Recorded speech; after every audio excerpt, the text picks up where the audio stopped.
Hello guys, welcome to the next video on Linux command line tutorial for beginners. And in this video we will learn about the basics of group management using Linux terminal. So I'm going to show you a bunch of commands, and first command I'm going to show you is a command called groups command, and this command will allow you to see which are the groups your current user is connected to. So my current user, I'm logged in with this programming knowledge, and these are the groups my current user is connected to. Okay, so these are the groups my current user is a member of, right? Now the next command I'm going to show you is to list all the groups which are available on your operating system. So this command is cat.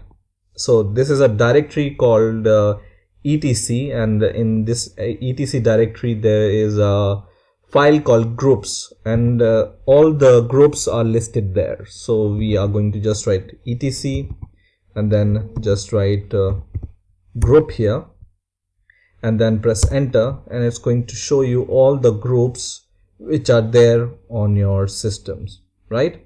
And you can see there is a group called Jenkins, and the last you can see the user which is connected to the group. So for example, my user is connected to this group, for example, or the user from which I'm logged in is connected to LP admin also, right?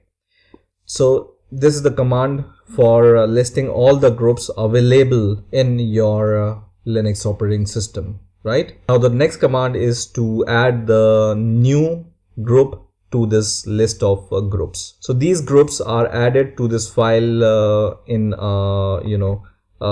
date wise order. So whatever group you will add now, it will be added to the bottom of this file. Okay, so let's add a group. So I'm going to write sudo and then write a command called group add. So just write group add and then the name of the group. So for example, I want to add a group called Java here. I'm going to press enter and I'm going to give my password. So this Java group will be added to the file in the etc group. Okay, so just cat this once again, and you can see this group is added to your group list, right?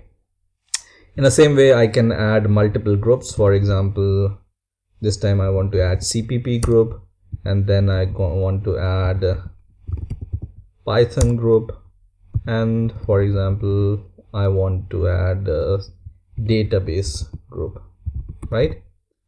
And once again I will see all these groups using this cat etc/group command, and you can see all these groups are added to your group list, right?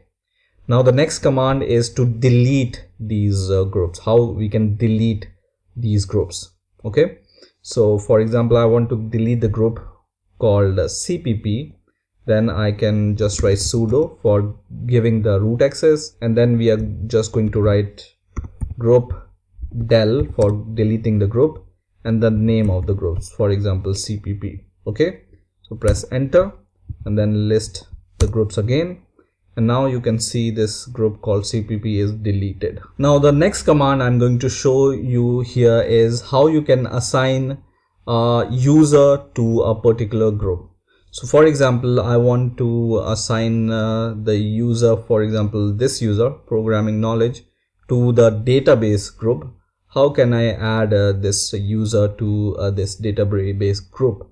So for this also we will write sudo first of all, and then just write gpasswd,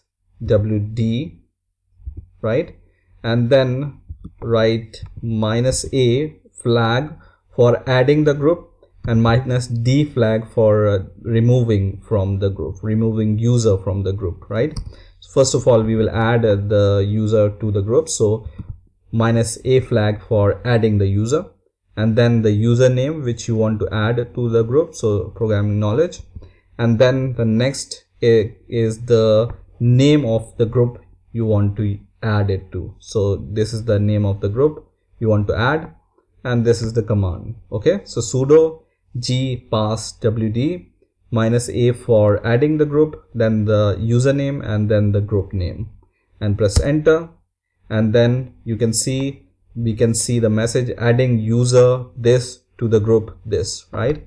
And then we can list the group once again, and you can see this user is now the member of the database group, right?